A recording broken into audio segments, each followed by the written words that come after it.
Ah ben bonsoir tout le monde, l'honneur et puis respect, bah, tout le monde on la terre, qui a gardé nous, soya, qui a écouté, et puis c'est maman là, ma djumbe, maman là, les autres savent, pour ça qui, pour qu'on savent, ma djumbe, rentrant dit donc nous, pour nous aller chercher qu'on nous, pour nous savent, qui nous nouiller.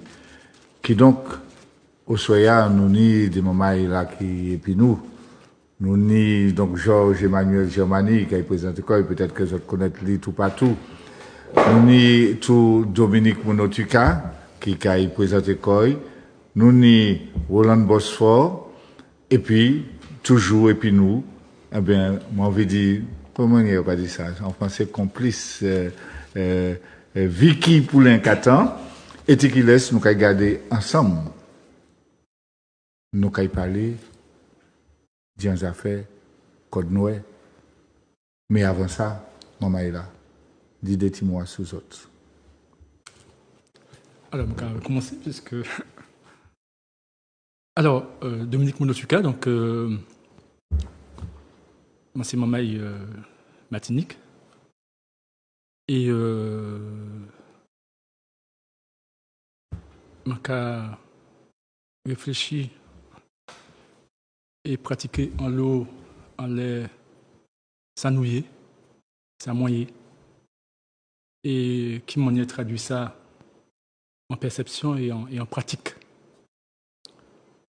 Et ma matière en est ça aussi, puisque, comme vous le savez, eh bien, je joue en perception nous, puis je peux ça dévier pratique nous, et parce que nous parler, eh bien, il servi violence.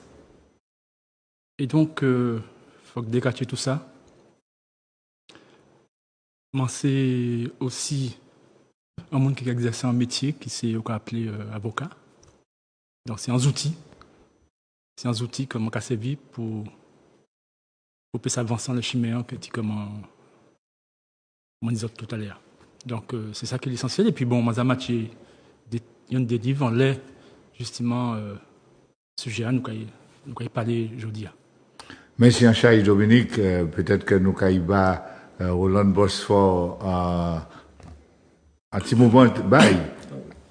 Eh bien, bonsoir tout le monde. Hein. Bonsoir tout le monde qui a écouté nous, Martinique et puis au Lyon de la Caraïbe, au Lyon du monde entier.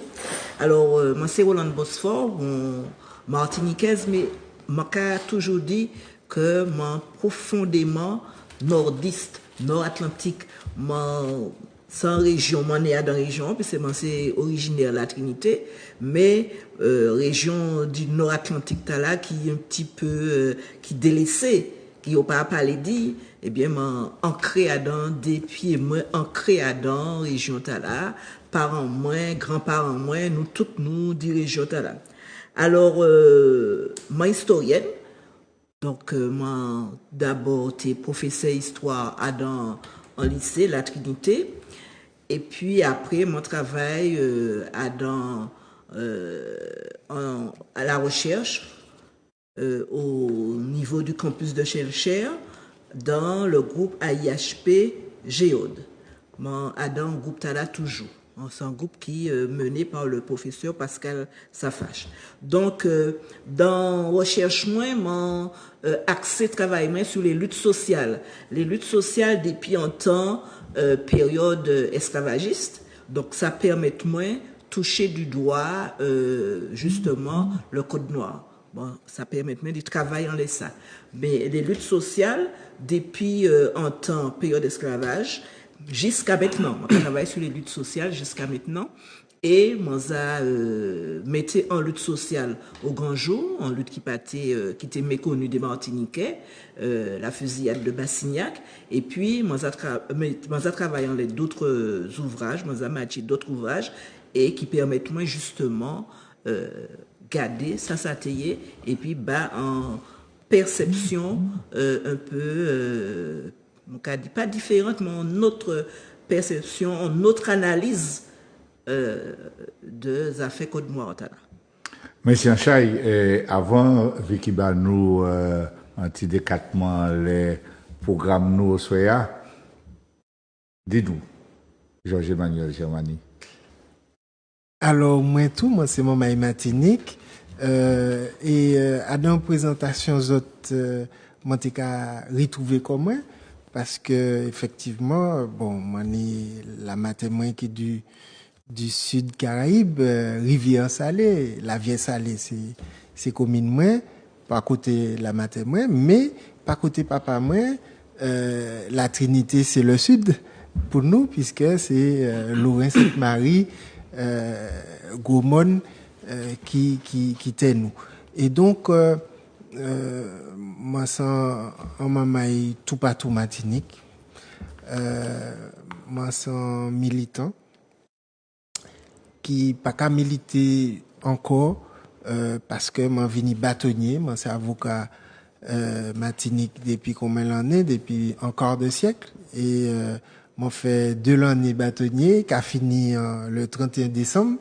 Donc après, moi, quand je vini peut-être militant, je vini peut-être politique, mais en tout cas, là, moi, pas qu'à faire politique, c'est la défense de la profession d'avocat qui a mené moi, qui a guidé moi, et jusqu'au 31 décembre, c'est en disant ça, moi, qui travaille, mais fonction en bâtonnier qui permet moi intervenir les des sujets qui éminemment politiques, comme par exemple le Sénat invité moi pour auditionner moi la situation de la justice, de la sécurité et des institutions à thématique. Donc et puis en Baroua nous ni en député, nous ni en tradition de ni des hommes politiques en Baroua, mais députés etc.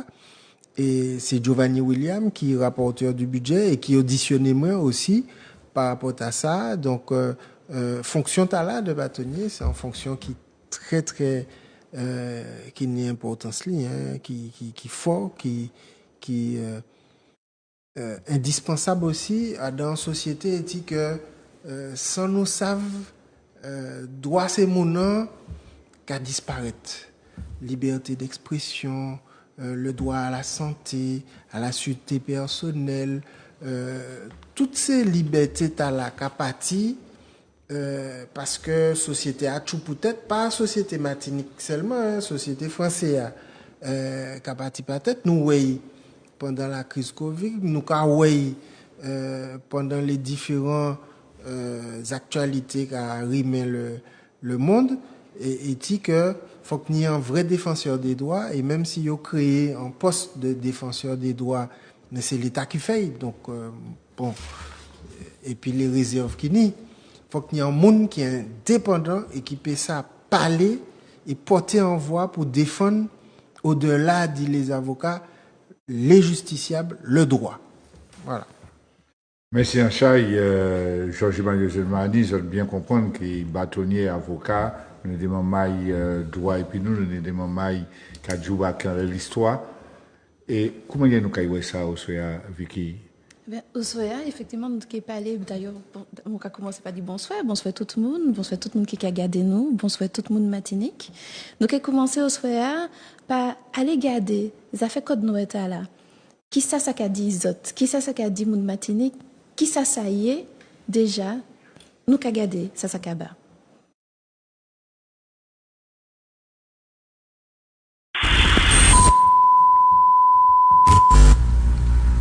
Monsieur, Simon qui a dit le code noir, à qui ça qu'a fait songer?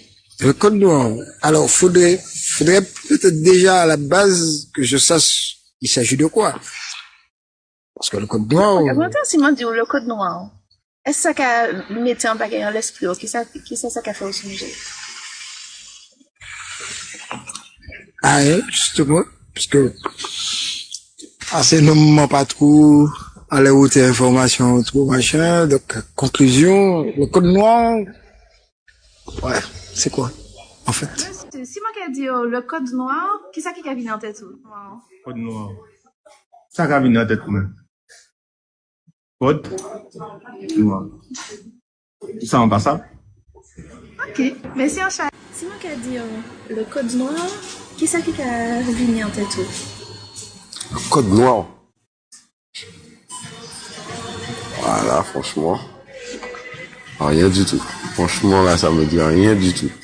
Ça, non, franchement, ça me dit rien. Alors, madame, le code noir a été créé sous Colbert, enfin, pour simplement permettre, enfin, légaliser toutes les atrocités que les Toubabs nous faisaient à l'époque. Et puis voilà, c'est pas plus compliqué que ça. Donc ils se sont donné un cadre pour faire des choses qu'on pourrait dire méchantes. Et puis, ça a permis aussi, alors qu'il n'y avait pas de type de propriété, c'est la Réunion par exemple, c'est une terre qui était vierge quand elle a été découverte et tout ça, mais il y avait aussi de l'esclavage en Réunion, à la Réunion, pardon. Et voilà, c'est pas machin. Ils ont fait de ça pour légaliser les actions les plus dégueulasses que l'être humain ait pu faire, puisque jusqu'à présent, il y a encore de l'esclavage, mais sous d'autres formes. Voilà. C'est bon, là, quand même. Lorsque je dis code noir, qui c'est ça qui a monté en l'idée? Moi, peut-être si vous prenez le monde, c'est les montées l'école. Nous pas jamais tendre ça. Personne ne pas jamais apprendre ça. Et puis, ce n'est qu'en grandissant que des boucs Césaire parlaient de ça, des étudiants qui étaient qu'à sortir en France, qui étaient finis par étudier, ils étaient qu'à parler de ça, mais ils étaient qu'à parler de ça en drôle de manière, entre eux. Mais le gros du public, qui avait besoin de savoir, non. Nous pâtés, et ni la capacité à l'époque d'y aller chercher, puisque les livres étaient réservés à une certaine élite. Alors, ce qui fait que en grandissant et en côtoyant certaines personnes, j'ai lu. J'ai pas tout lu parce que à un moment donné, j'étais un peu révolté. Là, mais j'ai entendu des amis proches parler et là, je me suis posé la question, pourquoi nous n'avons pas, au jour d'aujourd'hui, une émission, je sais pas, quelque chose qui parle de tout ça. Et c'est ça mon problème. Merci Michel.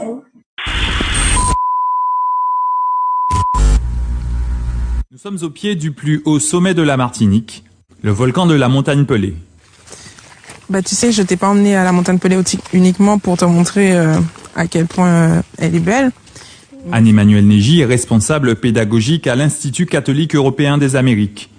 Cette balade aux côtés de sa fille de 7 ans est avant tout pédagogique. Un lieu, une histoire, qu'elle souhaite aujourd'hui transmettre. Les premiers habitants de la Martinique, qu'on appelait les Arawaks, ils vivaient sur le fond de la montagne et ils vivaient de la pêche, de l'agriculture, ils sculptaient un peu pas mal de choses, donc les pierres. Les colons ont débarqué.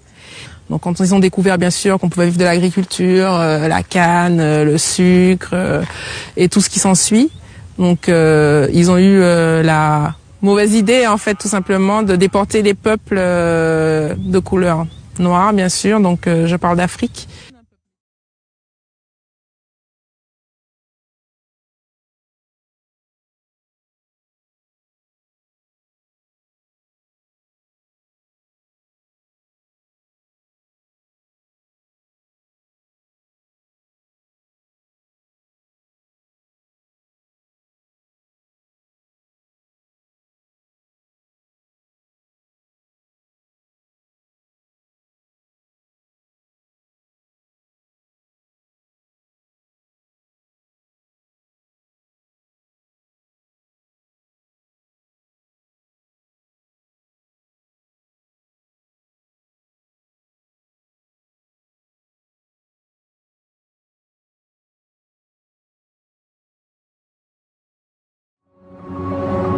Cette mission de transmission à sa fille, cette jeune femme y tient aussi car dans son parcours scolaire à elle, l'esclavage aux Antilles n'a jamais été abordé.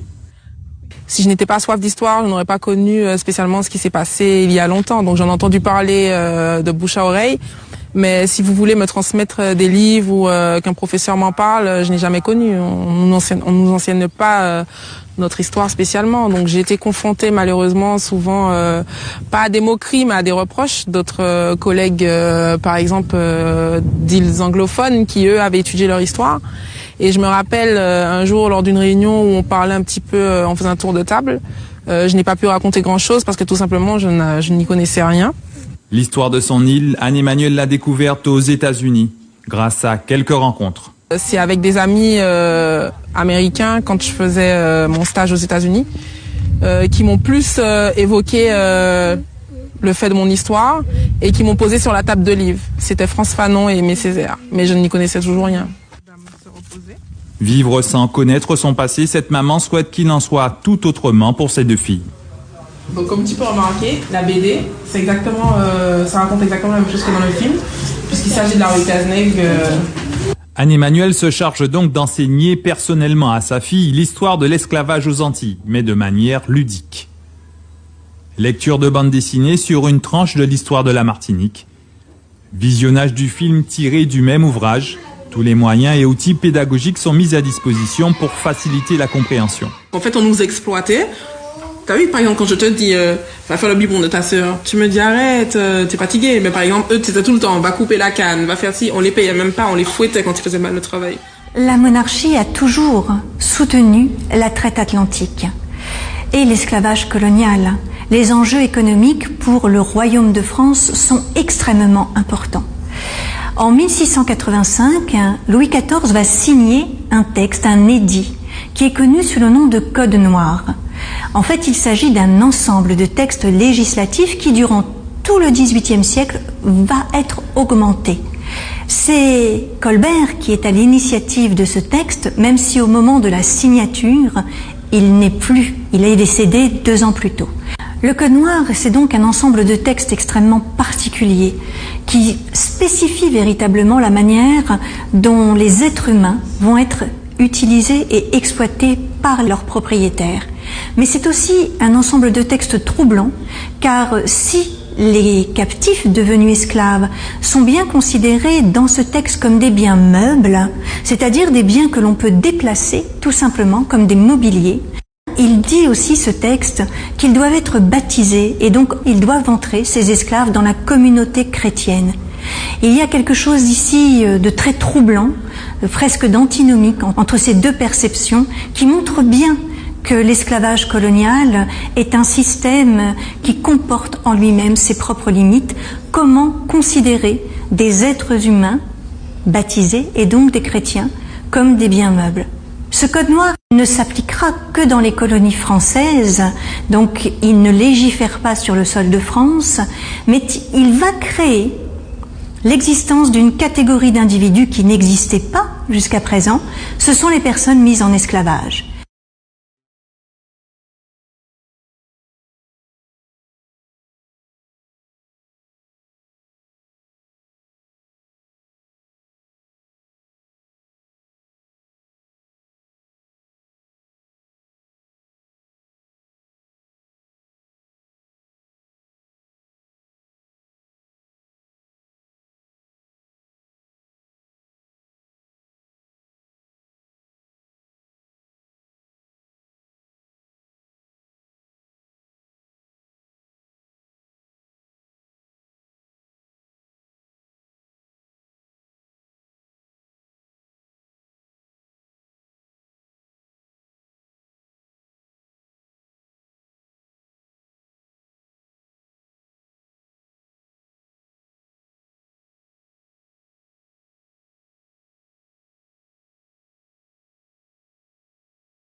Le choix de l'œuvre La rue Cazenec de Joseph Zobel n'est pas non plus anodin.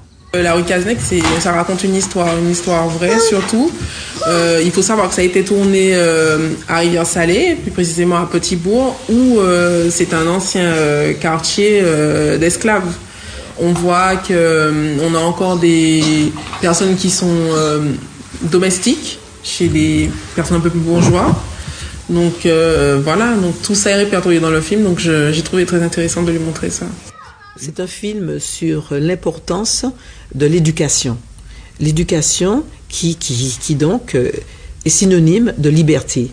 Voilà, donc c'est la raison pour laquelle le professeur, M. Stephen Rock, l'instituteur Stephen Rock, quand il écrit au tableau l'instruction est la clé qui ouvre la deuxième porte de notre liberté, puisque la première porte c'était pour cette autre partie du monde, les Antilles, donc l'abolition de l'esclavage, et maintenant la deuxième porte de la liberté, c'est ça, c'est l'instruction.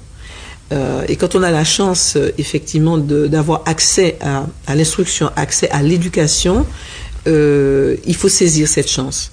Une fois le cours terminé, vient l'heure des questions-réponses sur qu'est-ce que c'est l'esclavage.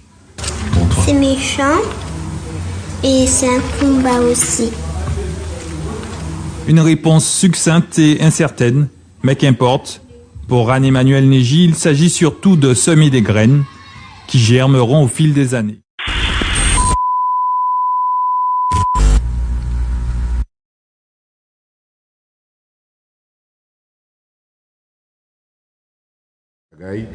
Mais nous, nous des mamans, quand on dit en français, est-ce que vous avez dit éminence? Maman, moi, grise, maman. Ça, c'est le problème. En toute manière, il y a nous, que ce soit Georges Emmanuel, que ce soit Dominique, que ce soit Roland, et puis, qui est là, qui fouille au titac, et puis, pas oublier, je peux crier pour dire des autres, c'est ce qu'on a pensé. Mais je dis, maman est là, en question, souvent, il y a dit nous, ça a passé, pas parler de ça. Pas lever mouche dans le caca. Qui te pareil là où là? Maman est là. Ces autres qui ont la parole là pour dire qu'il soit Roland, qu'il soit Dominique, qu'il soit Georges Emmanuel. Est-ce qu'il ne faut pas parler de ça? Alors, parler du Code noir, c'est parler de période de l'esclavage, puisque c'est un bail qui fait dans la période de l'esclavage. Alors, analyse-moi sur les codes noirs, je vais aller rapidement, je ne vais pas dire tout ça qui était ni à dans le code noir, puisque bon, il suffit que vous preniez un texte là, ou quoi, ouais, la considération va considérer ces gens-là qui sont en esclavage là, mais je vais aller plus loin, je vais dire que code noir là, qui entériné, sans bail pour entériner en situation, c'est pour entériner schisme là qui est fait là entre ces mambaï là qui déportés et puis arrivé dans les îles avant le continent. Il y a une rupture qui a fait. La traite c'est en rupture. Première rupture là c'est la traite. On prend des monde, on déporter. En général déporter des réfugiés ça après la guerre. Bon, il y a prendre des monde, il y a déporter dans d'autres continents, dans d'autres territoires. C'est une première rupture. Mais il faut qu'il y ait entériné, il faut qu'il y ait mettez en espèce de barrière à la rupture pour pas ni de retour. Code noir là, c'est justement son non-retour identitaire. Il faut qu'il n'y ait pas retourner, il faut qu'il n'y ait pas garder derrière. Il y a mettre code noir là qui a dit, c'est bon, t'as là pas rien. Il n'y a pas ni rien, il n'y a pas rien. Il y a fait partie du mobilier de l'habitation. Quand il y a fait inventaire en l'habitation pour vendre ou bien pour faire succession, c'est esclavagisé à compter parmi, il y a mis non esclavagisé à la geli, à peu près vallée, considéré qu'on n'importe qui bête l'habitation. Il y a fait même là pour ces bêtes là qui allaient l'habitation. Donc, Code noir là qui a entériné ça, il a légalisé ça, il a justifié, qui a justifié ça. Et Code noir là, c'est aussi un non-retour. En fois que ou pas rien, ou bien pas retourner là où tu es. Alors, nous avons dit non-retour, quand elle nous peut poser en question la même. Nous avons dit un non-retour.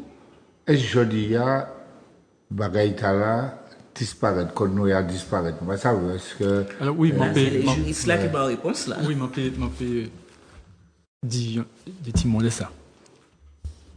Alors, moi, qu'elle dit en français, parce que moi, bien, mais en fait,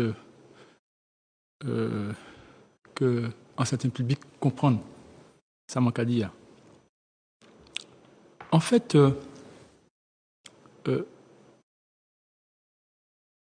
la chose n'est pas abstraite. Parce que lorsqu'on parle du Code noir, il y a une sorte d'abstraction qui est trompeuse. À savoir qu'il s'agit d'êtres humains. Ce sont des hommes et des femmes qui vivent en Europe et qui ont décidé, en prolongement de leur propre incivilisation, je parle d'incivilisation pour signifier qu'en effet, qui vont appeler plus tard les Occidentaux, les Européens viennent de sociétés qu'ils revendiquent d'ailleurs, la Rome antique, la Grèce antique, et qui sont toutes des sociétés esclavagistes. Il faut bien comprendre ça, parce qu'on ne comprendra pas d'où provient en fait ce dit Code noir. De quoi se sont-ils inspirés pour pouvoir en fait élaborer ce Code noir qui va, qui en France en particulier, puisque même si ailleurs aussi, l'Espagne et autres, l'Angleterre, ils vont avoir le Code noir, mais 1785, cette émergence. Et donc, oui, la société romaine est une société esclavagiste. Elle est aussi républicaine. La République, dès sa naissance, est esclavagiste. C'est pour faire le lien avec la République après. 1792, première République française, etc. On va y revenir. Deuxième République, 1848.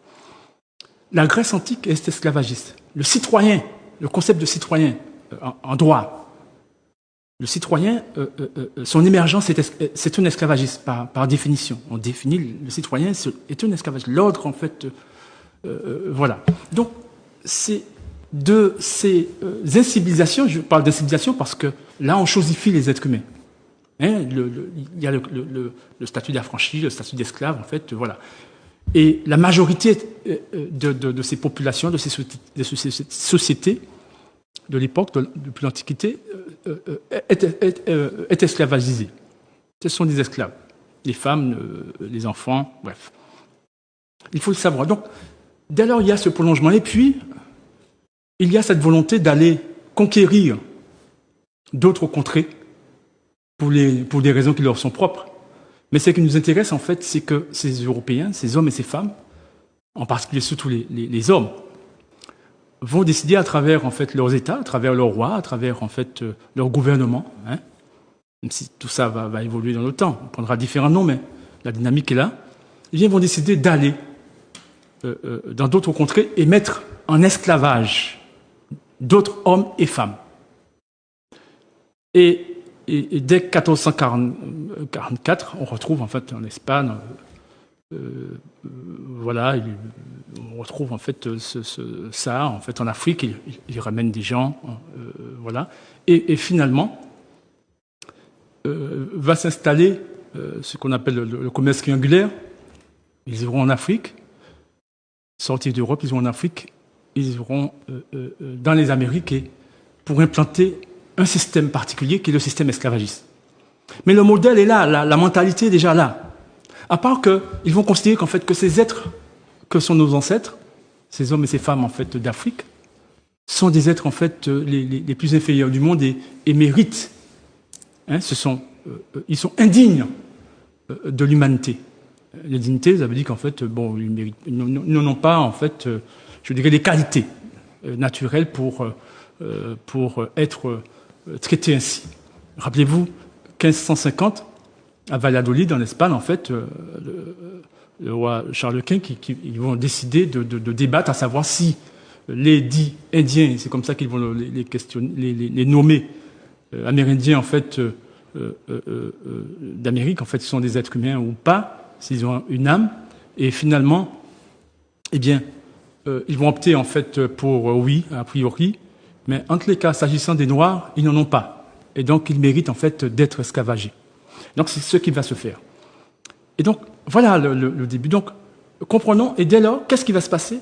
Eh bien, ces hommes et ces femmes européens, en particulier d'abord ceux qui sont en avant, ce sont les hommes, et les femmes, en fait, au fur et à mesure, vont s'y intégrer.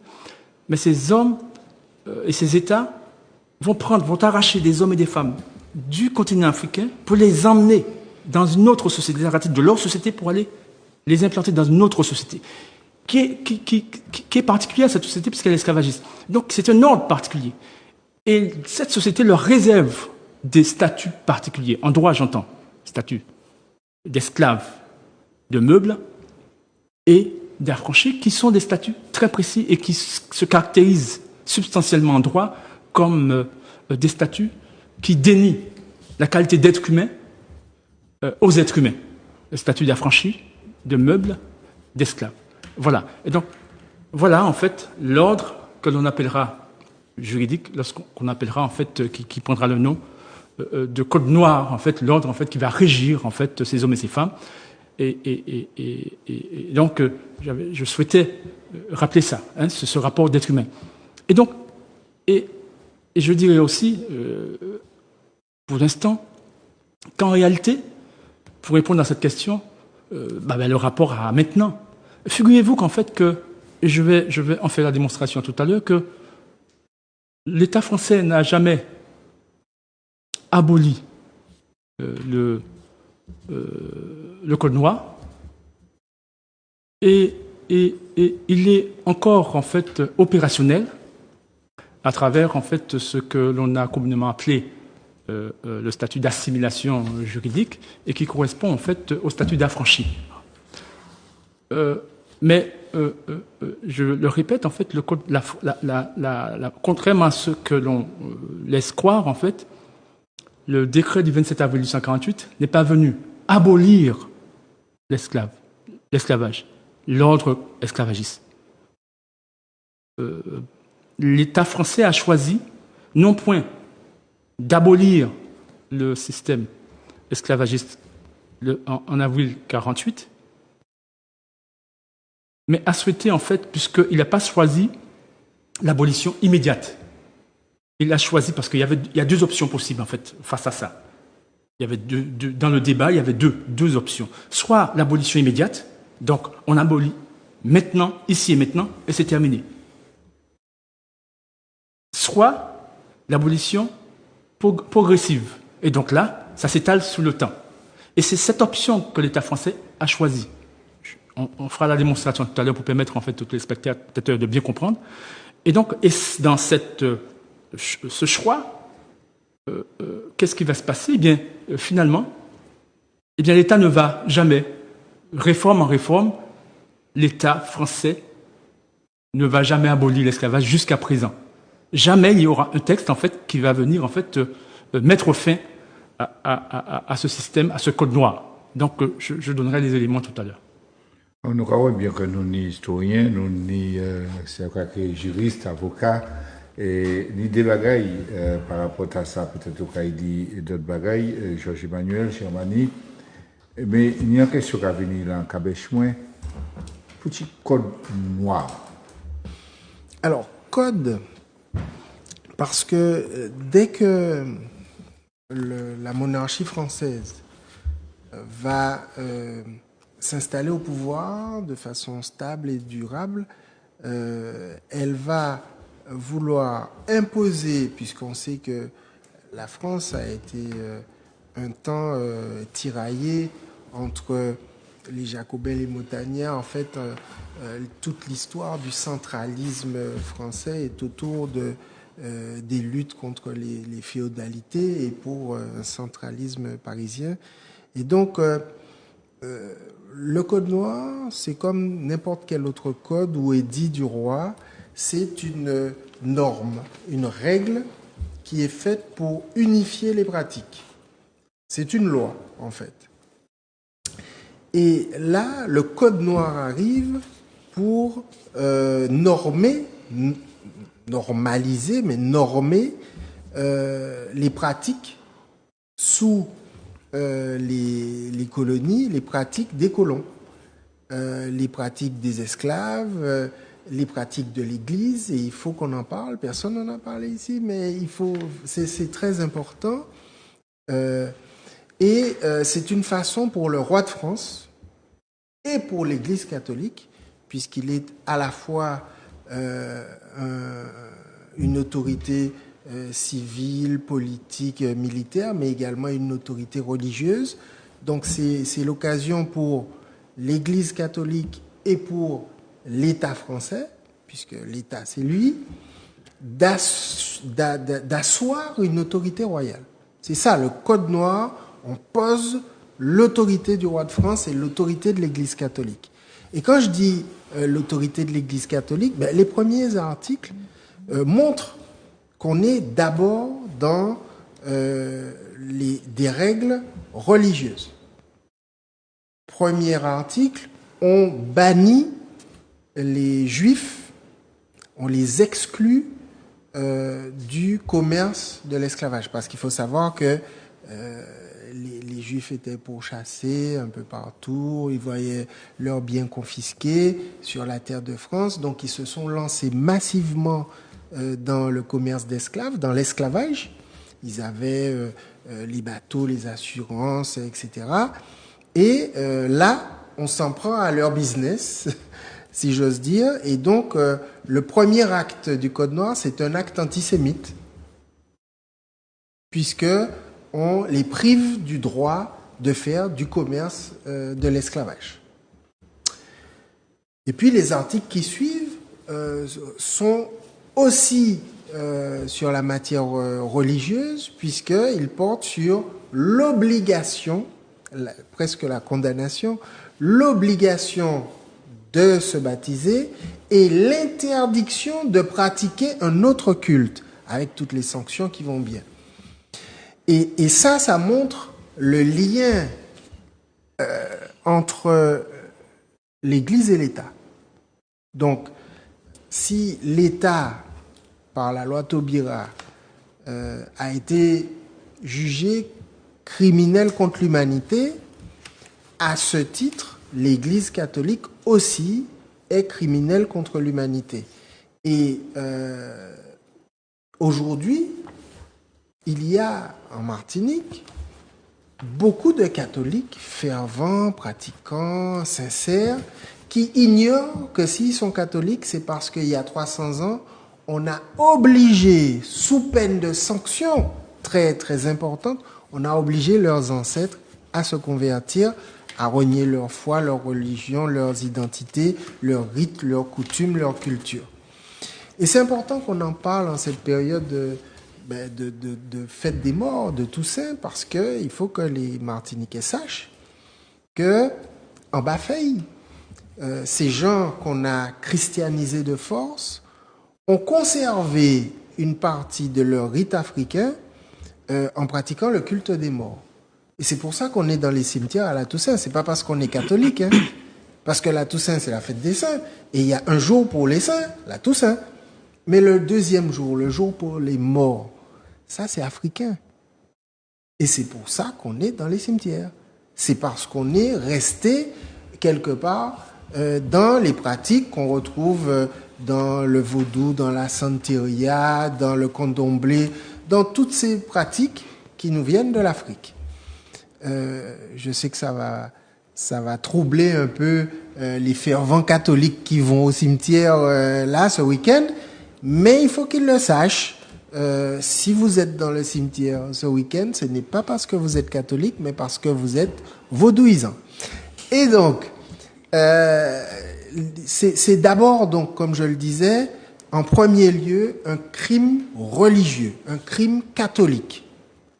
L'esclavage, puisque l'une des personnes qui parlait dans le petit reportage, le petit micro-trottoir, s'étonnait de ce que il y avait une opposition, une contradiction entre le fait de baptiser les Africains et donc de les considérer comme des êtres humains, mais en même temps de les traiter comme des biens meubles et de proclamer qu'ils étaient des biens meubles. Mais en fait, c'est parce qu'elle n'a pas bien compris ce qu'était, et ce qui est toujours d'ailleurs l'Église catholique, où on baptisait aussi les navires. Or, les navires, c'est pas des êtres humains. L'Église catholique bénissait et baptisait aussi les navires qui transportaient nos parents à fond de cale. Donc, c'est vraiment une entreprise criminelle très impliquée dans cela. Et donc, chacun avait sa place dans la strate, non pas humaine, mais dans la strate simplement de ce qui se voit. Donc, on voit des choses, on voit des animaux, on voit des êtres humains, on voit des bateaux, on voit des chiens. Vous savez, il y a une pratique, par exemple, il n'y a pas que les bateaux qu'on baptise, il y a aussi les bénédictions qu'on donne à son taxi quand on est chauffeur de taxi, les bénédictions qu'on donne à son instrument de musique à la Sainte-Cécile. Et donc, il y a déjà dans la tradition catholique, apostolique et romaine une habitude de baptiser tout et n'importe quoi, de bénir tout et n'importe quoi, et pas seulement des êtres humains. Donc, ça n'est pas un hiatus, et c'est d'autant moins un hiatus d'ailleurs que dans l'Église, mais chacun a sa place, et qu'il y avait la place réservée aux colons dans l'Église, et mieux encore, le colon qui faisait toutes sortes d'atrocités et de crimes, donc qui avait en lui peut-être des esprits maléfiques, parce que pour tuer les gens, pour leur couper le jarret, pour les marquer au fer rouge, pour les tuer juste pour le plaisir, il faut avoir quand même quelques démons en soi. Eh bien, ces personnes-là remplies de démons étaient enterrées dans l'église. Et du coup, faisant de l'église un lieu un peu démoniaque, avec des mauvais esprits dedans. Il faut savoir qu'en Martinique, et ça on ne le dit pas aux Martiniquais, il y a plein d'églises qui ont des gens avec des démons enterrés à l'intérieur. Il y a par exemple la cathédrale, il y a l'église de Sainte-Marie, il y a l'église du Morne-Rouge, il y a l'église des Trois-Îlets, il y a l'église du Robert, etc. Je me pose la question, qui on va prier quand on va dans un lieu rempli de gens avec des démons enterrés? Mais bon, c'est une autre question. Après, arrivent dans le Code noir des dispositions relatives à l'état civil. Et quel est le lien entre l'Église et l'état civil? C'est que l'état civil est assuré par le baptême. Et pourquoi on passe à l'état civil? C'est pour maintenir les Africains en situation, réduction en esclavage. C'est-à-dire interdire les mariages entre blancs et noirs, entre esclaves et maîtres, faire en sorte que, quel que soit ce que l'Africain réduit en esclavage a pu accumuler, on lui fait interdiction de le posséder, interdiction de le transmettre. On détermine qui sera le propriétaire lorsque deux maîtres ont leurs esclaves qui ont fait un enfant ensemble. Alors on va dire, bon, c'est la mère, donc c'est le maître de la mère est propriétaire de l'enfant. Enfin, des choses extraordinaires sur le plan de l'imagination. Et souvent, on pense que ça vient de France, du roi de France, de Colbert. Eh bien, c'est faux. Ça vient d'abord des Békés de la Martinique. C'était, historiquement, les plus cruels et les plus féroces. C'est eux qui ont fait venir spécialement de Cuba des chiens mangeurs d'hommes pour lutter contre les fuyards, parce qu'il fallait ramener le cheptel humain, ou en tout cas les empêcher de fuir. Donc c'est sur la base des textes des Békés de la Martinique, les plus cruels, les plus féroces, qu'on a construit le Code noir, que Colbert a pu commencer à le rédiger, et qu'après, c'est vrai, 2 ans après sa mort, il sera promulgué. Ce qui est extraordinaire, c'est que la statue de Colbert, qui était quand même un esclavagiste, d'accord, un promoteur quand même de la société des Indes et donc de la déportation de nos parents, et qui n'était pas un républicain puisque c'était un ministre d'un roi, eh ben, sa statue trône devant l'Assemblée nationale qui est quand même censée être un des symboles, un des éléments de la République, de la démocratie et de la lutte un petit peu, en fait, de la défense des libertés fondamentales, de la lutte contre l'esclavage. Ça ne gêne pas les Français d'avoir une sorte de je sais pas moi, c'est comme si on avait, oui, un criminel contre l'humanité. Je ne vais pas prendre d'autres exemples de crimes contre l'humanité, mais un criminel contre l'humanité devant un lieu qui proclame la liberté.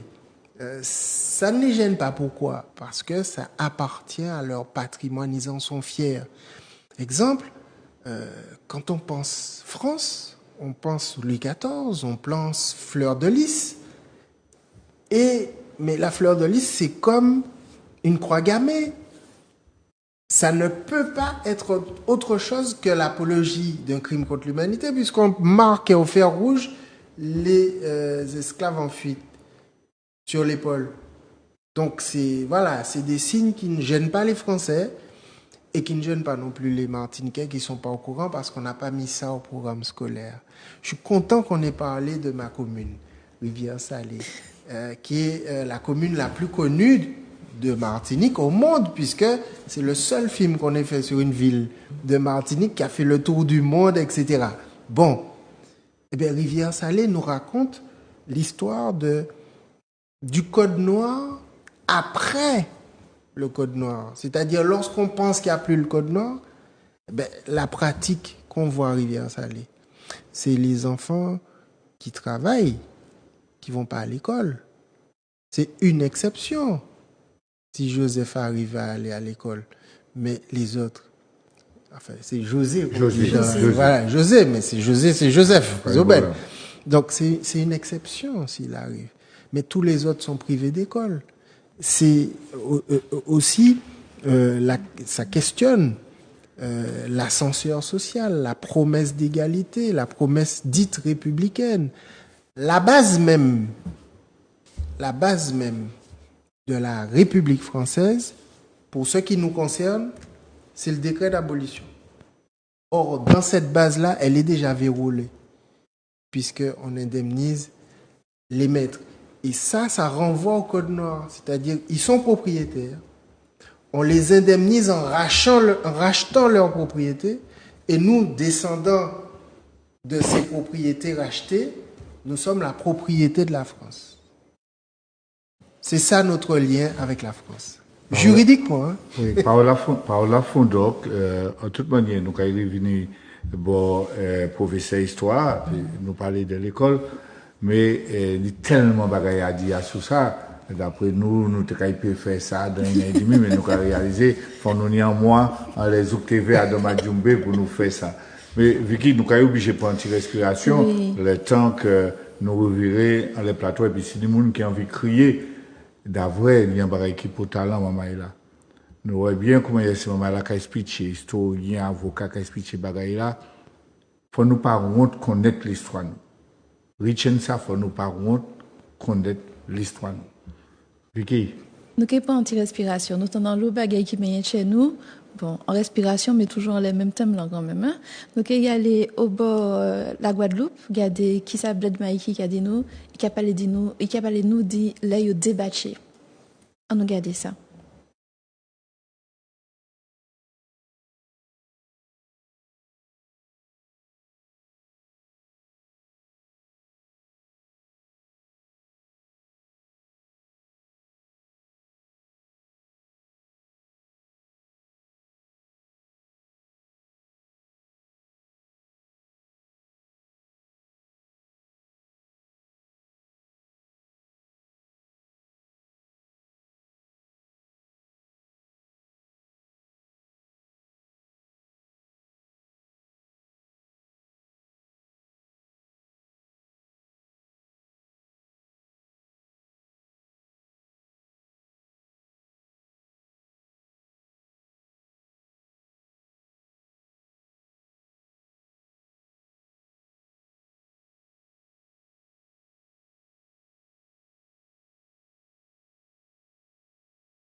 Nous avons parlé du code Noël, nous avons parlé, on en parle, et bien on se pose la question, qu'on le veuille ou pas, il y a l'histoire, il y a le présent. Comment voit-on aujourd'hui la vie par rapport, est-ce que, elle a là toujours en manière, d'avoir vous parlé des Sakini par rapport à l'église.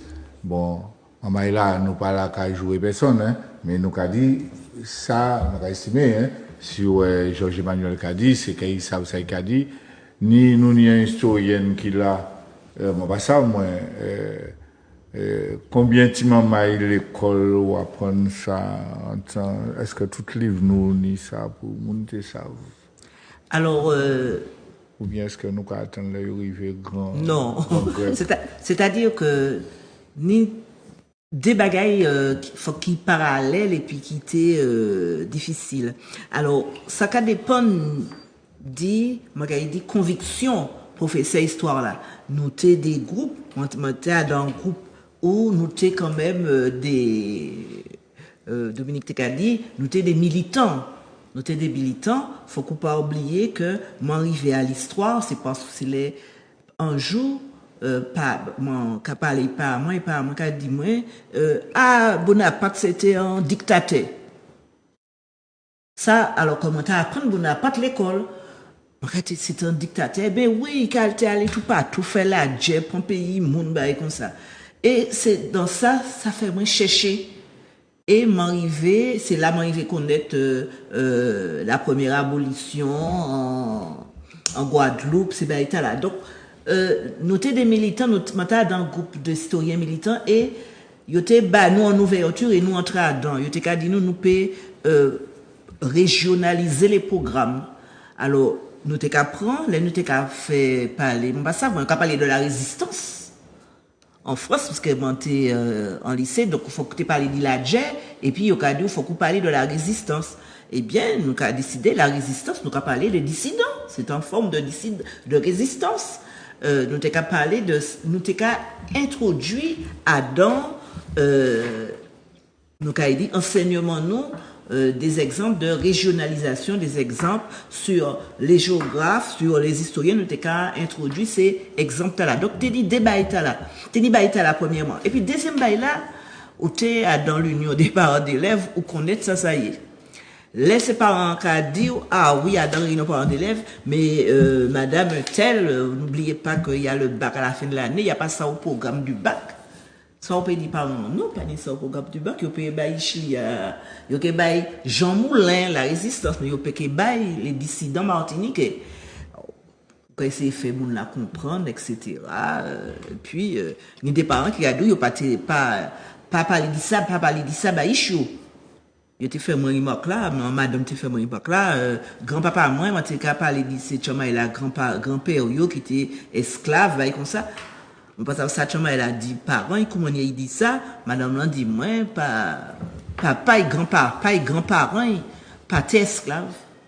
Donc pas venir parler de ça, bah il donc tu vois ça très ambigu.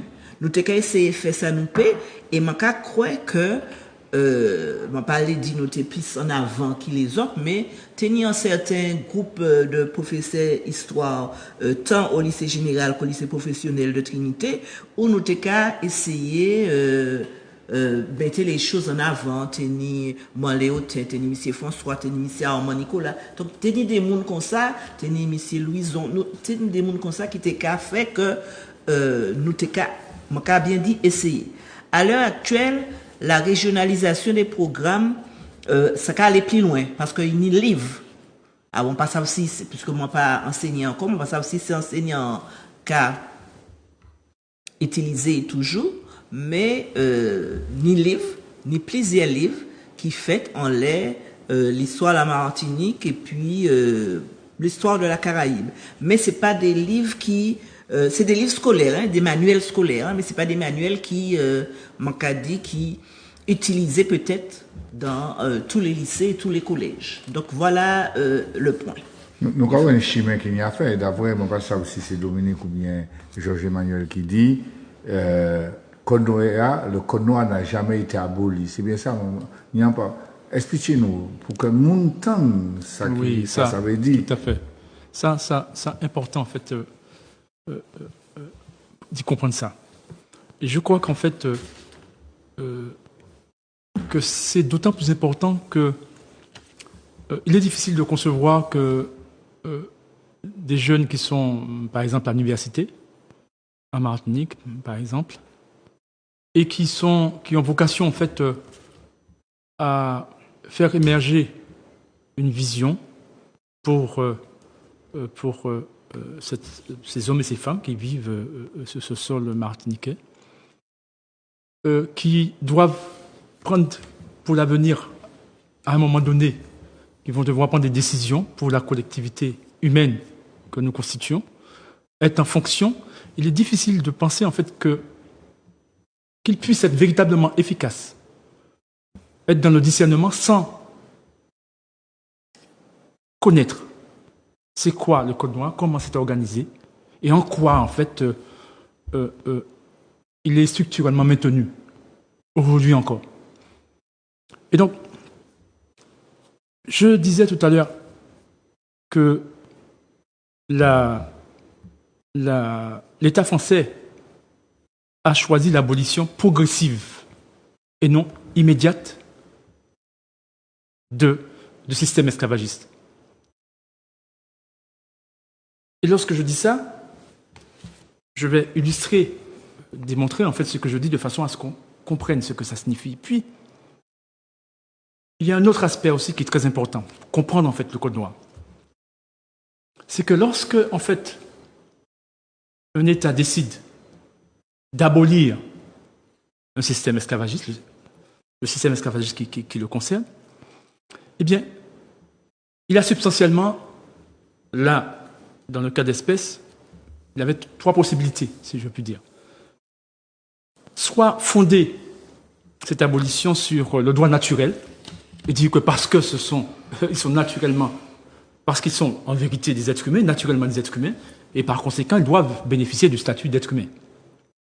Soit ils me fondent en fait sur ce qu'ils ont appelé le droit de l'homme. Et le droit de l'homme, en fait, à l'époque, en fait, pour la France, c'est la Déclaration des droits de l'homme de 1789. Nous allons y revenir. Ou bien, soit encore, l'État fonde son projet d'abolition sur le droit de propriété. C'est-à-dire qu'à ce moment-là, il ne s'agit pas de considérer ces hommes et ces femmes comme des êtres humains, mais il s'agit en fait de les considérer véritablement comme des meubles, la propriété d'eux. Et dès lors, ce n'est plus en fait l'abolition immédiate n'est pas possible, l'abolition progressive non plus n'est pas possible, parce que il s'agit dès lors de renoncer à l'abolition. À partir du moment en fait où c'est fondé sur la propriété, ça veut dire qu'en fait que le passage en fait après 1848 est un passage où en effet la négation de la qualité d'être humain est maintenue, puisque c'est un bien qui passe à dans d'autres mains. Et c'est ce qui va se passer. Alors d'abord l'abolition progressive. La preuve. Donc, regardons ce décret, en fait, qui a 9 articles. Et voilà ce qu'il dit dans son article 1er. L'esclavage sera entièrement aboli dans toutes les colonies et possessions françaises, 2 mois après la promulgation du présent décret, dans chacune d'elles. Et pourtant, dans cet article, contrairement à ce qu'on pourrait croire, là, l'État français dira, néanmoins, les Français qui se trouvent, nous sommes à l'article 8, néanmoins, les Français qui se trouvent atteints par ces prohibitions au moment de la promulgation du présent décret auront un délai de 3 ans pour s'y conformer. Ceux-ci deviendront possesseurs d'esclaves. Ceux qui deviendront possesseurs d'esclaves en pays étranger par héritage, don de mariage, devront, sous la même peine, les affranchir ou les aliéner dans le même délai, à partir du jour où leur possession aura commencé. Donc vous voyez, en fait, lorsque je disais que c'est progressif, vous avez vu, 3 ans après, c'est pas avec le décret du 27, c'est pas là, c'est le moment. 3 ans après, ce décret prévoit l'abolition de l'esclavage. Il faut bien comprendre, en fait, le mécanisme. Ça veut dire quoi? Ça veut dire que, en fait, à ce moment-là, l'État français nous dit le fruit de sa réflexion avec Schellcher et toute sa bande, et sa décision. Progressivement, renoncement à la reconnaissance en fait de ces hommes et de ces femmes comme étant des êtres humains. Immédiatement, renoncement en fait donc à l'abolition du système esclavagiste en 1848. Et dès lors, qu'est-ce qui va se passer? C'est très très important. Et là, je continue dans la foulée pour vous permettre en fait de savoir pleinement que, en fait, parce que dès lors, il faut suivre. Il faut suivre en fait cette abolition progressive. Qu'est-ce qu'elle va devenir? Est-ce que l'État français va véritablement abolir? Parce que ça signifie qu'en fait il n'y a pas abolition, ça signifie que le droit français autorise en fait toujours le statut de maître à des Français, et ça signifie dès lors en fait que l'économie de la possession de ces hommes et de ces femmes qui ont des esclaves en fait, cette économie qu'ils en tirent en fait, si par exemple ils ont des plantations à l'étranger, aux États-Unis, ou il y a dans ces pays où il y a de l'esclavage, ou au Brésil, ou ailleurs, eh bien, ça veut dire que cette économie, ils peuvent, en fait, cette économie circule dans l'État français. Cette économie esclavagiste est légale. Donc il faut bien comprendre, la légalité, elle est là, elle s'épanouit. D'ailleurs, c'est pour cette raison. C'est pour, en fait, pour des raisons. Parce que, n'oublions pas, je vais pas entrer dans le détail, mais très rapidement, c'est parce qu'il y avait une pression des hommes et des femmes, en fait, réduits en esclavage, en fait. C'est cette pression qui a poussé l'État français à renoncer à son système. Mais en réalité, c'est la ruse du diable. Parce qu'une telle volonté, elle est diabolique. La volonté d'asservir tant d'êtres humains est diabolique. Et donc, il faut la suivre, cette volonté, cette ruse. Et donc là, l'État français ne veut tout de même pas renoncer à cette économie que ces hommes et ces femmes voudraient l'obliger, en fait, à renoncer. Donc, qu'est-ce qui va se passer? Je disais, il faut suivre. Alors, allons 3 ans après, puisqu'ils ont dit 3 ans après, c'est terminé. Eh bien, 3 ans après, nous sommes en 1851. Et vous savez ce que l'État français va faire? Vous savez, en fait, ce que ce lobby, en fait, esclavagiste, par une loi du 11 février 1851, eh bien, l'État français va proroger à 10 ans cette abolition. 10 ans.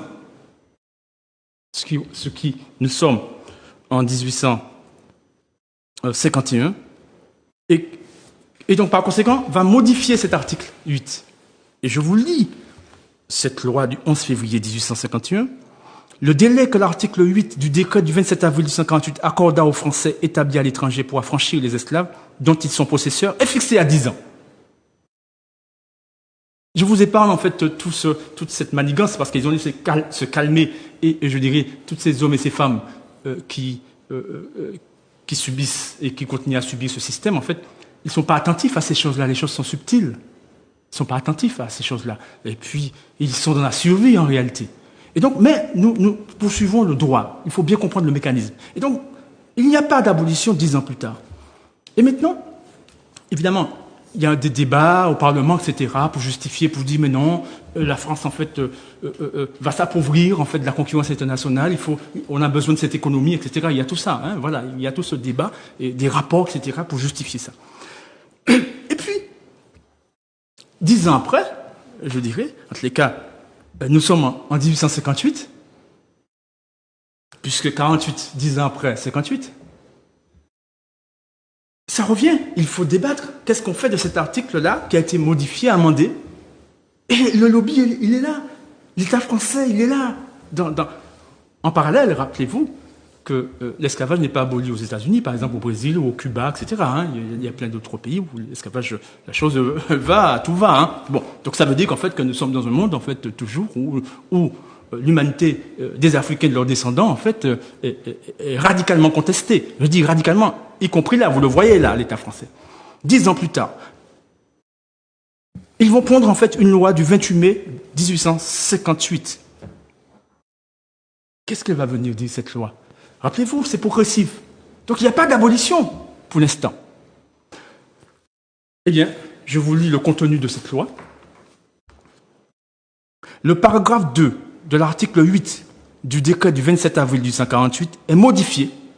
Autre modification, mais regardez la portée de cette modification cette fois-ci.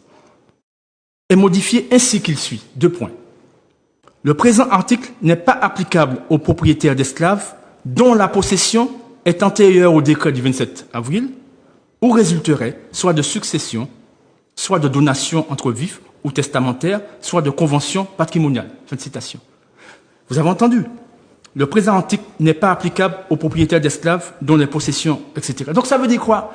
Ça veut dire qu'en fait que si vous avez eu, vous Français, vous avez eu ces hommes et ces femmes comme esclaves avant que ce décret ne soit pris, eh bien vous avez le droit d'être esclavagiste, vous avez le droit d'en posséder, vous avez le droit de faire le commerce et de venir déposer dans les banques françaises, en fait, cette économie, et ça va.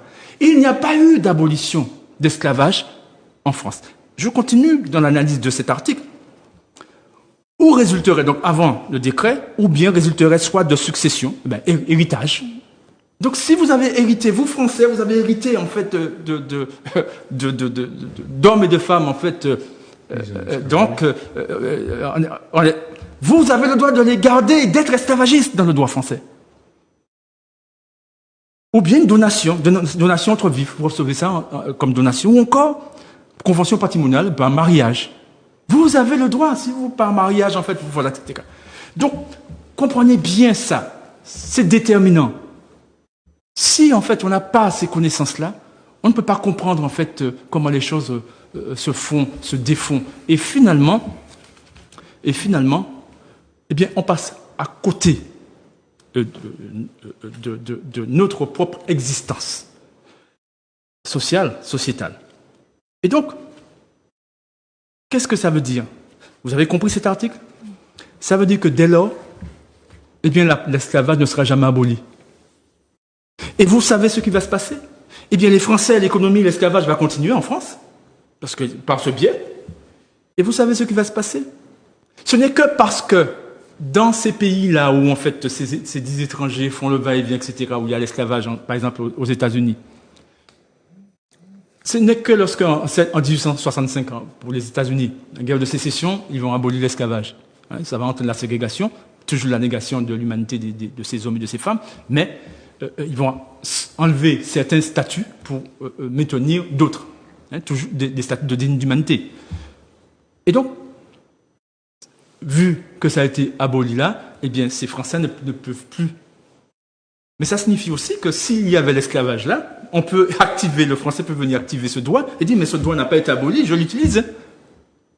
Et donc, pareil pour le Brésil.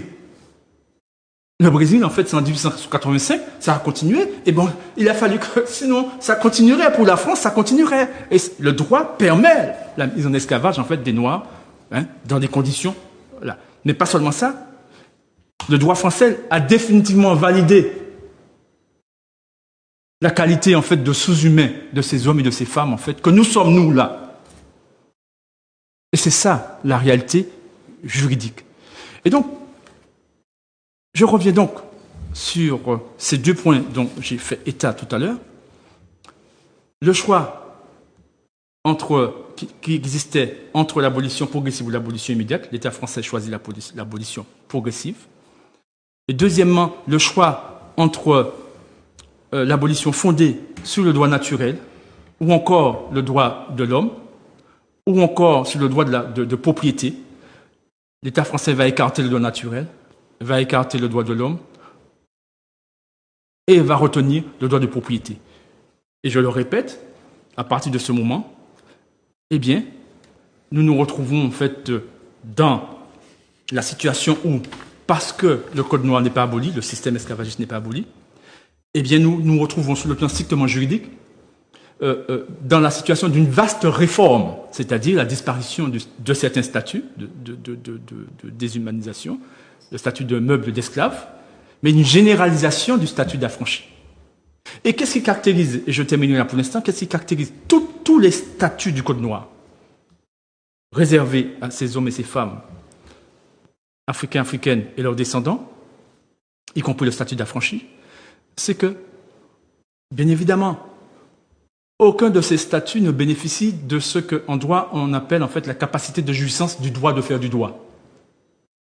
On ne peut pas donner en fait à des êtres qui sont indignes de la qualité d'être humain le droit de faire du droit. Et c'est pour cette raison que dans tout ce système, y compris jusqu'à maintenant, parce que c'est le statut d'affranchi qui a été généralisé pour nous et qui s'est maintenu et qu'on a nommé dans un discours idéologique ou politique l'assimilation juridique, et qui se traduit par l'article 73, par exemple, eh bien, dans ce qui caractérise en fait le statut d'affranchi, c'est précisément comme le statut d'esclave, le statut, et c'est substantiel, c'est que nous souffrons d'une incapacité de jouir du droit, de faire du droit, et donc nous sommes des juristes applicateurs et pas des juristes lateurs. Il faut bien comprendre ces choses. J'en ai terminé pour l'instant, mais c'est pas qu'il nous il y a des choses en fait très importantes à dire. Il y a un moment qu'a crié parce qu'il y a une question qui peut talent tout à l'heure, qu'a posé en termes d'appartenance, de propriété, parce qu'il y a un dit là que mon temps, mais pas assez d'explication à ce. Allô, bel bonsoir. Allô? Ou la nous d'avoir que nous pas répondre là même? Allô? Ah ben, mon accueil vient crier. Allô? Allô, oui, bel bonsoir, monsieur Arneton. Bel bonsoir, monsieur. Oui, bel bonsoir, Joël. Prénom, moi, c'est Bruno, mon cas crié de Fête France. Bonsoir, Bruno. Aussi, oui, bonsoir. Mon cas salut aussi, Vicky, bel bonsoir. Bel bonsoir, bonsoir.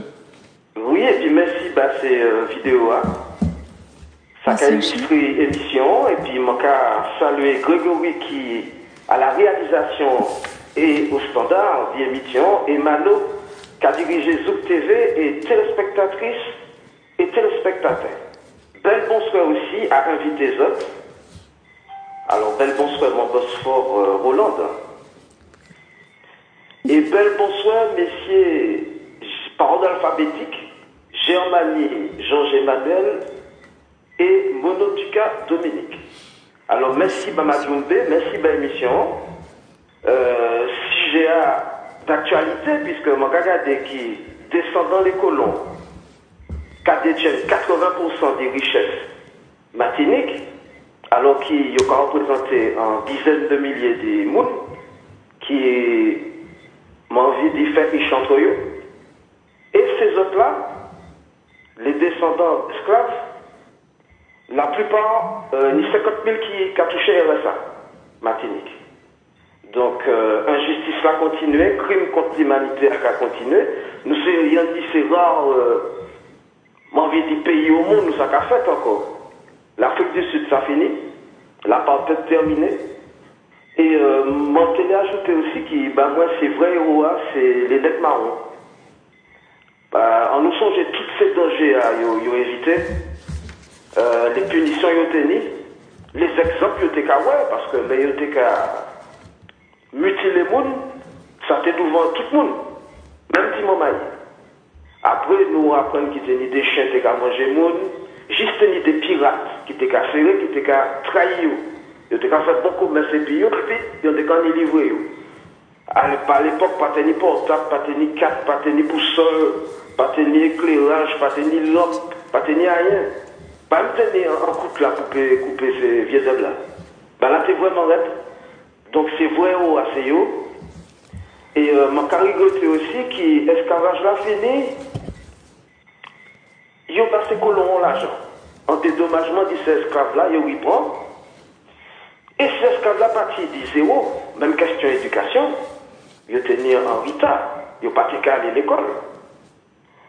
Et ils n'ont pas tenu. Alors, ça veut qu'ils ont trappé la liberté quand même. Ça n'a pas ni pris.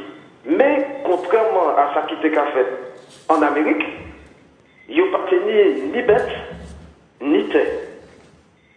Alors, question moi, ça qui est mon boss fort, Roland, qui est historien là. J'ai dit, moi, en 2023, je me trouvé qu'il s'est bêché à mentir bon manière. Sans qu'on retrouve dans l'aristocratie française. Alors, question, moi, qu'a posé, mon boss fort. Origine, classe sociale, c'est colon, qui forme, qui nomme. Parce que, il y a dit n'importe qui bagaille, il y a dit c'est pour glatter la jolle, et c'est forme lantée, qu'a fait putain. Donc, parce que ça t'a joué, hein, quand même. On peut rappeler, il y a des 80% des richesses. Et, ils ont propagé comme eux, ils étaient des sionistes. Après, il y a des business dans tout le pays canadien.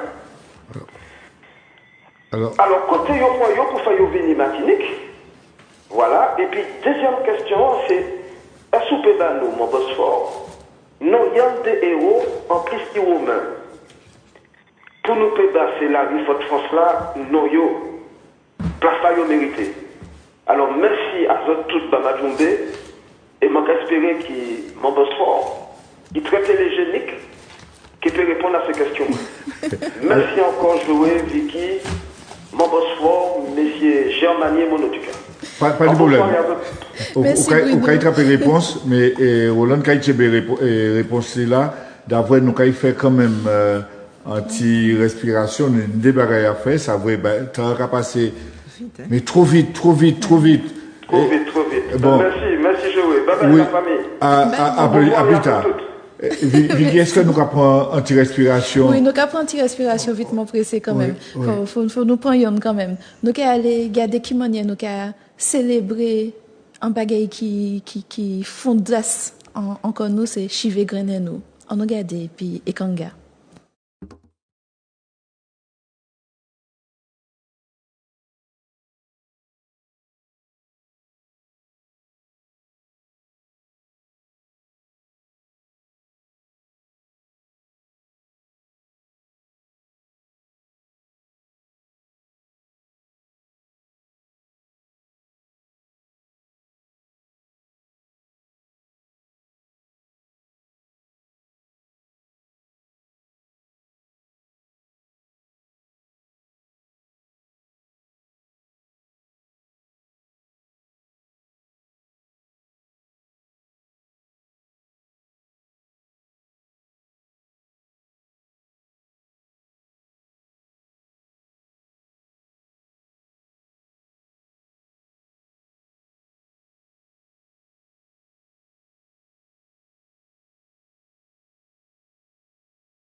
On ne peut pas parler en chai.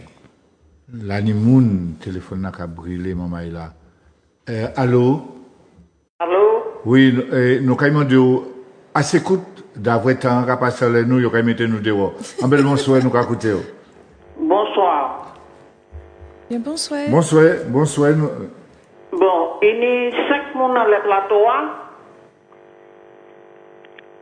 Moi, on est Théadam, Monotica et puis Maître Germanie. Alors, bonsoir tous les 5 personnes, mais Maître Germanie et puis Monsieur Monotica, mon besoin, Côte Noire là, mon besoin, toutes ces livres-là, là. C'est Madame Ademar qui a parlé bas. Ok. Alors, bonsoir, et puis, m'en fini. Ok, bonsoir. Nous avons un deuxième appel. Nous avons quitté Iba, nous avons fait manœuvre pour nous, Zouk TV. Nous avons un deuxième appel là. Allô, bonsoir. Allô, nous pas attendre nous. BC Télé a fermé Télé d'après la RED. Et qu'a fait qu'on a dit, les techniciens ont dit ça a fait l'arsène. Allô? Peut-être en attendant, moi, peut répondre. Oui. Madema. Oui. Aller à l'internet, Madema, et puis bel bonsoir. Et puis, taper le code noir PDF. Comme ça, on peut télécharger en les téléphones, nous, ordinateurs, tablettes, tout ça, on y a. Et puis, dis monsieur à bonsoir, moi aussi. Allô? Donc, oui, allô? Oui, nous avons écouté? Oui, alors, mon fils, là, nous attendons mal. Ah, ça va aller là mieux, c'est bon? Ça va mieux. Allô? Allez. Bon, alors, maintenant, une petite question. Ça va bien. Après la Deuxième Guerre mondiale, nous, de l'homme, j'ai décidé de passer la décolonisation. Et il décidé de décoloniser, etc. Alors là, je bien comprendre. Alors, nous attendons vraiment mal. Et en plus de ça, temps qu'a passé, Georges Mario. Allô? Réponds rapidement. Alors, moi, je dis ça. Comme les décidé de décoloniser, on ne peut pas voter pour taper l'indépendance. Ils ont accordé. Et nous, Martinique, nous passons dans le départementalisation, mais bref, ils laissent nous voter référendum pour nous que ça accéder à l'autonomie d'indépendance. D'après moi, ça n'est pas normal de ne pas faire nous voter d'affaires. Normalement, il faut accorder normalement, naturellement, simplifié, mais pas de bien. Alors, je ne jamais de la vie. Les baillé ça tombe dans les lieux, dans la période, les cabinets du jour. Là, nous prenons les minutes, il n'y a pas évolué. Là, nous qui n'est pas des affaires. Alors, moi, on parle de matière du sol. Merci. Merci, Charles. Nous allons essayer en 3 minutes, parce que le temps coûte. Il y a une question, on va y venir de conclusion, on va y venir les réponses rapides.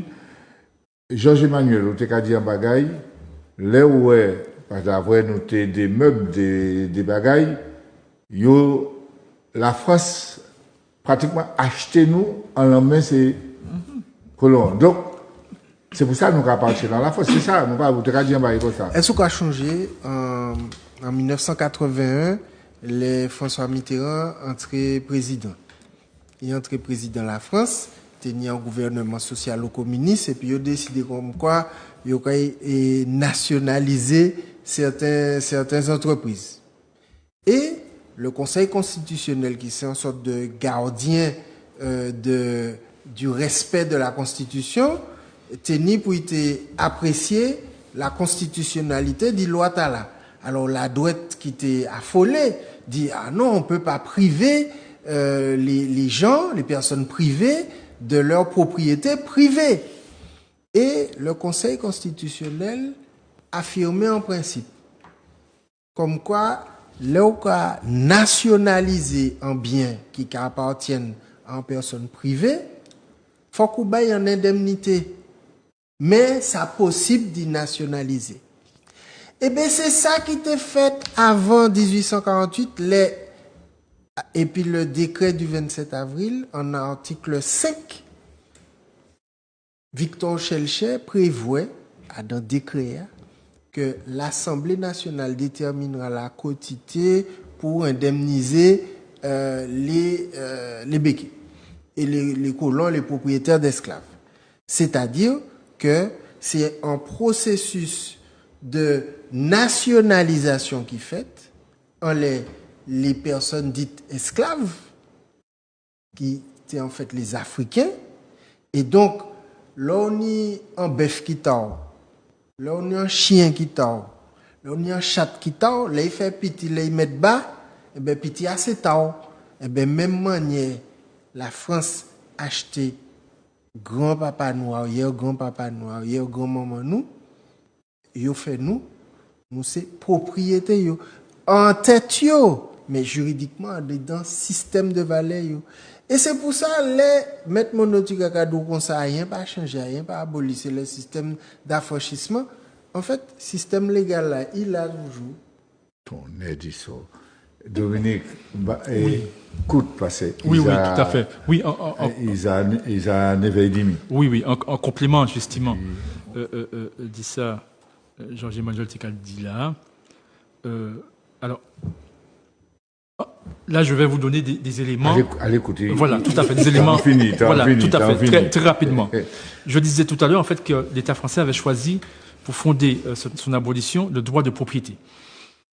Donc, dès lors, ça veut dire quoi? Ça veut dire qu'en fait que nos ancêtres sont restés dans le système juridique français comme étant des objets, des meubles, des biens d'autrui. À partir de là, la seule chose qui soit possible en droit, c'est la cession, soit par le don ou soit par la vente. Là, en l'occurrence, ça s'est fait par la vente. Et la cession, c'est le passage d'un patrimoine à un autre patrimoine. Là, en l'occurrence, et c'est prévu par l'article 5, je cite l'article 5 de ce décret, l'Assemblée nationale réglera la quantité de l'indemnité qui devrait être accordée aux colons. Et ça nous permet, et très rapidement, à aller en fait trouver ce qui fonde cette propriété et depuis combien de temps en fait justement. Moi qu'à promettre Dominique. Ça nous finit. C'est dommage. Dominique, moi qu'à promettre que nous quand il fait un deuxième, nous ne pouvons pas couper là comme parce que ça. Martin regardez-nous rapidement et pardonnez-moi. Non, nous accompagnons. Nous n'y rapidement pour dire rejoindre ça monsieur Akadia, moi peux toute qualité ces monde là qui viennent c'était tout simplement la plupart c'était des cadets de famille sans espoir. C'était des gens qui pas ni espoir fait fortune en France. Yo étaient les cadets de famille, les grands frères pas télépartager les terres et puis les petits. Et c'était aussi des aventuriers, des gens qui venaient chercher fortune, qui venaient chercher la richesse dans les îles. Alors, moi, peut pas être trop long. Et puis, il faut dire tout que ces madames-là, c'était des Manawa. Faut que nous disions ça aussi. Aussi, quand ils étaient qu'à prendre sur les ports. Voilà. Non, mais faut que dire ça. Parce que pas ni assez madame. Moi, qu'à ajouter aussi, à Babissia, il dit Espagne non esclave. Alors, faut que savent que, et mon fait travail là, esclave pas ni non, il était ni prédon, ou ni romain. Et au mécanisme non, après 1848, au prêcher en 1851. Alors, moi, qu'à permettre point de garder en dernier ouvrage mon fait qui a intitulé Koy mon métier du matricule au patronyme en les livres là à dans deuxième partie makaba origine ces premiers qui viennent et puis des nambucs là les autres là toutes makaba origine et puis pour conclusion moi c'était justement le code noir, c'était la deuxième rupture. La première rupture, c'était la traite. Eh bien, la troisième rupture, c'est 1848. Mais pas rupture dans le bon sens. Le deuxième schisme, nous peut dire, c'est Nègre en Martinique, c'est le fait que yo bayo des noms, yo encore entré yo à dans système yo cassé yo et puis africanité yo en leur donnant des noms. Et Bet Germani qui est d'accord et puis moi, donner le nom en Afrique, c'est pas quelque chose d'anodin. Un nom, c'est a une grande signification. Et des émissaires du roi, des émissaires de la République, enfin des émissaires de la République, et puis après des émissaires de l'empereur, yo des noms, mais n'importe quel nom, qui n'a rien à voir avec leurs origines, qui n'a rien à voir avec leur africanité, qui n'a rien à voir avec eux-mêmes. C'est le deuxième schisme. Alors, Maman Vicky, Maman parler. Faire conclusion, d'avoir eu qu'à mettre nous dehors, celle bagaille nous qu'a engagé comme nous, vraiment, faut talent sané, nous qu'a virer nous le plateau pour nous aller plus loin en la série de bagailles que nous becter. Ah oui, ça veut, faut nous faire en deuxième. Eh ben, merci en chai, tout le monde qui a gardé nous, merci en chai, toutes les invités nous. Merci en gros chai l'amour, tout le monde par côté Marigot, puis basse que nous aller embêter, puis tout micro nous, aller chercher yo en tout petit coin pour yo répondre nous. Et puis, moi base autre rendez-vous, mois prochain, nous base autre rendez-vous mois prochain. Nous qu'est-ce que prendre autres et puis en l'autre thème qui est bien pour talent tout. Et surtout faut écouter nous pas la dire autres en chemin, nous qu'à virer faire une émission, nous qu'à aller en plus aux frontières à Domadjoumbéa ça pour talent parce que moi va l'arrêter ou à gauche Dominique quand t'as pour l'autre pas même parler Georges Emmanuel bon pardonnez-nous tout le monde qui a écouté nous merci en chai toujours et puis en chai l'amour. Celle bagaille nous qu'a demandé peut-être Zouk TV nous la journée pour nous assises et puis nous parler de temps en temps nous pas au spell pour moun Martinique pour moun nous on la terre savent ça y est le ouais jodi a la France a acheté nous. Merci en chai en belle nuit de tout le monde belle la journée pour ça qui a regardé bagaille la journée merci en chai encore Zouk TV dit recevez nous et dit moun savent ça y est, l'on rentre dans le corps, ma Djumbe.